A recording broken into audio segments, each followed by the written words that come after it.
अखिलेश ने तय कर दिया किन 11 सीटों पर चुनाव लड़ेगी कांग्रेस। सामने आ गए सीटों के नाम। आरएलडी को भी दी 7 सीटें। पश्चिमी यूपी के इन क्षेत्रों से चुनाव लड़ेगी जयंत की पार्टी। सपा चीफ का प्लान सुनते ही पहले तो कांग्रेस हुई परेशान, लेकिन अब मान ली हर शर्त।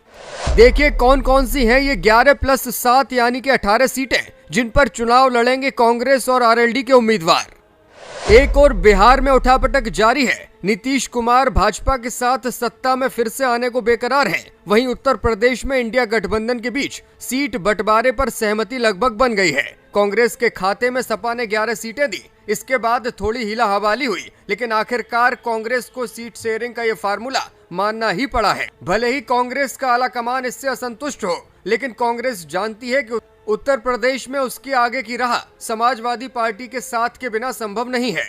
यही वजह है कि अखिलेश यादव का प्रेशर कांग्रेस के हर नेता को स्वीकार नजर आ रहा है। चलिए आपको अब उन 11 सीटों के बारे में हम बताते हैं जो सपा ने अपने हाथों से छोड़कर कांग्रेस के हाथ में थमाई हैं।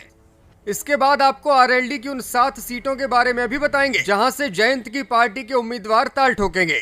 पिछले लोकसभा चुनावों में 19 सीटों पर कांग्रेस को 8% से ज्यादा वोट मिला था। कांग्रेस के प्रदर्शन में उत्तर प्रदेश के लिहाज से लगातार गिरावट दर्ज की जा रही है। 2014 के लोकसभा चुनावों में महज 2 सीटों पर जीत दर्ज करने वाली कांग्रेस का वोट प्रतिशत 7.5 के आसपास था। कांग्रेस चाहती थी कि उत्तर प्रदेश में उसे 20 सीटें दी जाएं, लेकिन अखिलेश यादव ने एक सीट का आंकड़ा बताकर दिखा दिया कि किस तरह से कांग्रेस का वोट प्रतिशत लगातार गिरता रहा है और समाजवादी पार्टी का वोट प्रतिशत अभी भी स्थिर है। 2017 के विधानसभा चुनावों की बात की जाए तो कांग्रेस को समाजवादी पार्टी ने 100 सीटें दी थी। 100 सीट पाकर भी कांग्रेस का प्रदर्शन बेहद खराब रहा था। यही वजह है कि अखिलेश यादव इस बार ज्यादा मोलतोल करने को तैयार नहीं थे।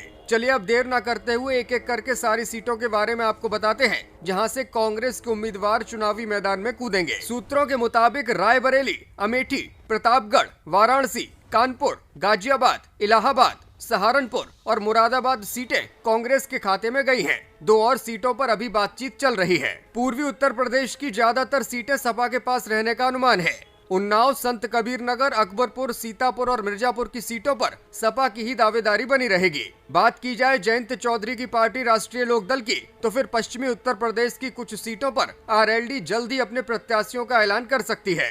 रालोद पश्चिमी यूपी की मथुरा, बागपत, मेरठ, कैराना, मुजफ्फरनगर, अमरोहा और बिजनौर सीट पर प्रत्याशी के नाम की घोषणा कर सकती है। आपको बता दें कि राहुल गांधी की भारत जोड़ो न्याय यात्रा जल्द ही उत्तर प्रदेश में आने की बात कही जा रही है। 14 फरवरी को राहुल गांधी की भारत जोड़ो यात्रा उत्तर प्रदेश में प्रवेश करेगी। 11 दिनों तक ये यात्रा यूपी में रहेगी और वाराणसी, प्रयागराज, अमेठी, रायबरेली, लखनऊ, बरेली और अलीगढ़ और आगरा के जरिए राजस्थान पहुंचेगी। पूर्वांचल, अवध और पश्चिमी यूपी में राहुल गांधी की भारत जोड़ो न्याय यात्रा के जरिए करीब 30 लोकसभा सीटों पर प्रभाव पड़ने की उम्मीद है। कांग्रेस इस यात्रा के जरिए खुद तो चुनावी फायदा चाहती ही है, अब समाजवादी पार्टी भी इस यात्रा के जरिए वोटों को जुटाने की कोशिश करती नजर आएगी। फिलहाल अखिलेश यादव का दबाव काम आया है और उत्तर प्रदेश में समाजवादी पार्टी सर्वाधिक सीटों पर इंडिया गठबंधन के तहत चुनावी मैदान में कूदने को तैयार है। वहीं कांग्रेस को भी 11 सीटों के नाम दे दिए गए हैं ताकि वहां से जल्द ही उम्मीदवारों के नाम फाइनल किए जा सकें।